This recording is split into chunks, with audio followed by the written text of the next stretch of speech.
Halo Mupiners, dimanapun kalian berada, semoga dalam keadaan sehat dan baik ya. Kali ini Mamang akan mengulas alur film Mortal Kombat yang melibatkan aktor kawakan dari Indonesia yaitu Joe Taslim diperankan sebagai Sub-Zero. Film Mortal Kombat sendiri sudah rilis di tahun pertamanya 1997, yang keduanya di tahun 2010, dan kali ini yang ketiganya rilis di tahun ini. Di awal film yang menceritakan masa lalu keluarga Hanjo Asashi yang dibantai kelompok bertopeng yang dipimpin Bi-Han. Mereka membalas dendam untuk Liu Kang yang ingin menumpas Hanjo Asashi, ketua kelompok ninja terkuat Shirai Ryu. Hanjo Asashi sendiri sebelum lenyap terbakar menjadi abu. Dia mempunyai tanda di tangan kirinya, lambang naga. Dan anak yang paling kecilnya juga terlepas dari pembantaian dikarenakan disembunyikan ibunya di bawah dipan. Anak tersebut diambil dan dibawa oleh Dewa Petir dari situ. Gimana kelanjutannya? Yuk kita ulas. Jangan lupa untuk siapkan kopi panas, suhu kacang, ubi-ubian, dan jagung beledug untuk menemani hari kalian yang senetral ini. Ulas film.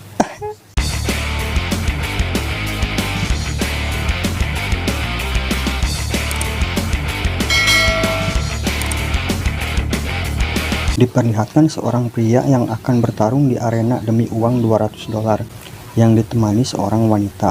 Namun di pertarungan tersebut dia mengalami kekalahan karena menyerah. Di Outworld, Bi-Han menemui Shang yang risau dengan ramalan bahwa dia akan kalah di pertarungan turnamen yang sebentar lagi akan dimulai. Meskipun Hanjo Asashi telah mati meninggal dibunuh oleh Bi-Han, namun dia masih belum tenang, lantas menyuruh Bi-Han untuk mencari dan membunuh pejuang Earthrealm. Namun Bi-Han keberatan dengan nama yang dipanggilnya. Dia bukan lagi Bi-Han, melainkan nama dia sekarang Sub-Zero.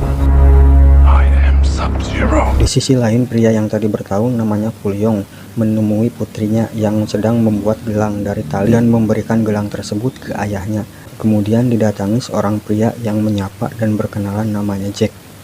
Dia menanyakan tato naga yang ada pada dirinya. Putrinya menjelaskan itu bukan tato tapi tanda lahir. Lantas Kulyong pun memperlihatkan tanda itu ke Jack yang ada di dadanya. See you around, champ. Well, ain't that something? Nice chatting with you. Di dalam mobil diperlihatkan Jack yang sedang mengawasi Kulyong yang berada di sebuah minimarket bersama putrinya. Kemudian dihampiri istrinya yang baru datang dan menanyakan tentang pertandingannya. Meskipun kalah, namun Kulyong baik-baik saja. Lantas istrinya mengajak Kulyong untuk memesan makanan. Kulyong yang berada di dalam minimarket heran dan memanggil istrinya untuk melihat keluar yang tiba-tiba turun salju dan semua benda menjadi beku. Ternyata Sub-Zero muncul di situ mengeluarkan kekuatannya. Hujan es pun terjadi.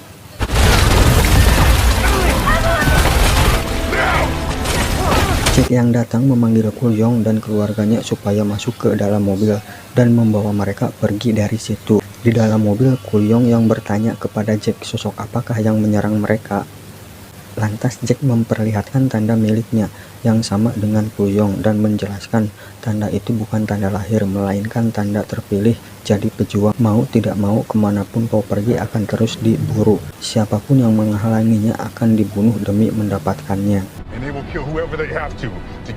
Jack mencoba melarikan diri, membelokkan mobilnya ke sebuah gang, namun sudah ditunggu Sub-Zero yang berada di sana. Jack pun berniat melawan, lantas menyuruh Kulyong untuk membawa mobil dan keluarganya ke tempat aman dan terus menemui Sonya Blade yang berada di Washington 806 dan Kulyong pun pergi. Sub-Zero yang masuk ke dalam gedung diikuti Jack dan berhadapan langsung dengan Sub-Zero. Senjata pun tak mempan karena dibekukan Sub-Zero. Jack yang kewalahan mencoba terus melawan, namun apa daya. Kedua tangan Jack dibekukan dan dihancurkan. Jack yang kalah dilemparkan ke bawah gedung.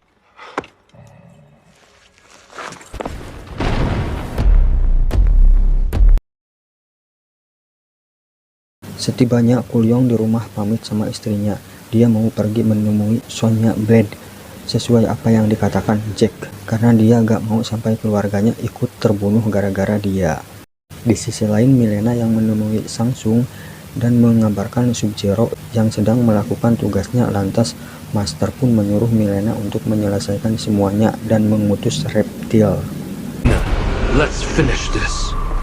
Setiba di tempat tersebut, Kul-yong disambut dengan pukulan dan tendangan seorang wanita, lalu menanyakan keperluannya. Kul-yong menjelaskan kedatangannya yang disuruh Jack dan memperlihatkan tanda naga yang ada di dadanya. Wanita tersebut bernama Sonya. Dia salah seorang marinir pasukan khusus sama seperti Jack. Lantas Sonya membawa Kul-yong ke rumahnya dan dibawa ke tempat persembunyian atau tempat penelitian tentang tanda naga tersebut. Sonya menjelaskan tanda naga tersebut adalah tanda untuk orang yang mempunyai bakat super untuk pertarungan besar, dan Kul-yong salah satunya yang terpilih mewakili bumi. Pertarungan tersebut dinamakan Mortal Kombat. Makanya Sonya dan Jack mencari yang mempunyai tanda naga untuk pergi dan membuktikan penelitiannya benar tentang pertarungan akbar tersebut. Namun sebagian besar yang memiliki tanda naga sudah tiada atau mati, dan Sonya sendiri pun tak mempunyai tanda, cuma dia hanya meneliti saja. Namun Jack punya tanda karena dia membunuh buronan yang mempunyai tanda naga, lantas tanda tersebut pindah ke dia. Chosen to fight for Earth. It's an invitation. Di tengah perbincangan ada suara pria dari arah gudang yang ikut berbicara. Kul-yong pun mendatanginya. Dikatakan Sonya nama dia Kano. Dia salah seorang bandit tentara naga hitam dan pembunuh bayaran.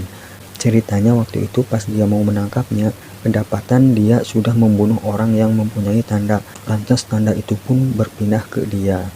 Kano yang mencela Sonya pun diberi pukulan keras. If you're a natural blonde. Not bad.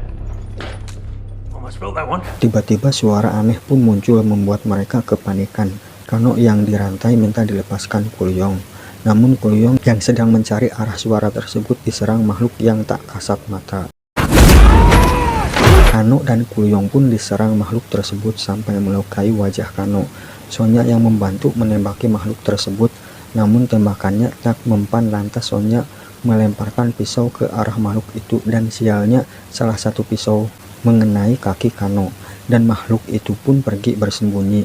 Sonya dan Kul-yong mencari keberadaan makhluk itu, namun karena tak kelihatan, mereka dengan mudah diserangnya.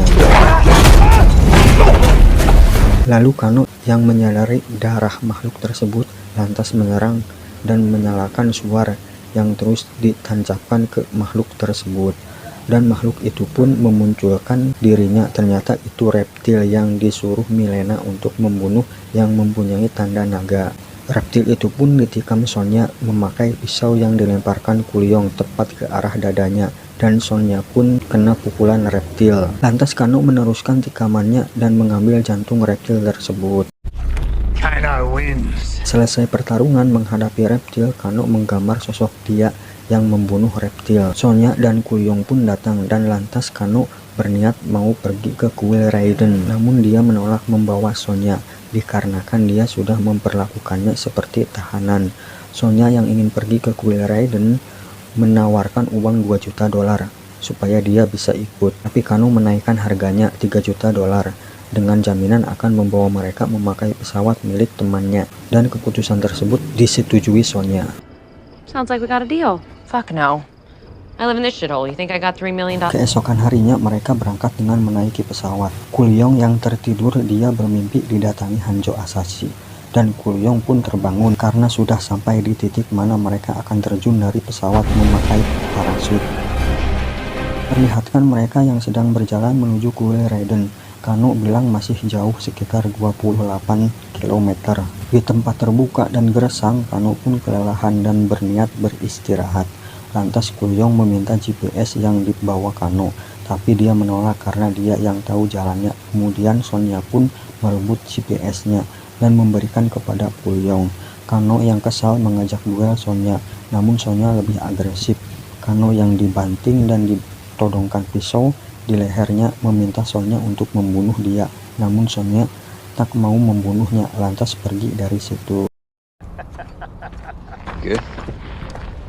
Setelah berjalan berkilo-kilo, mereka pun melihat bayangan seseorang dari jauh dan lantas pergi untuk menemuinya. Setelah berjumpa, Kano menyuruh berhenti pria tersebut sembari mengeluarkan pisau. Pria tersebut pun langsung menyerang Kano dengan tembakan api, dan lantas ia berkata dia bukan musuh tapi teman. namanya Liu Kang dari Ordo Shaolin Cahaya. Dia salah satu pejuang Earthrealm. Dan lantas Liu Kang membawa mereka ke kuil Raiden. Hey, David Copperfield, hang on.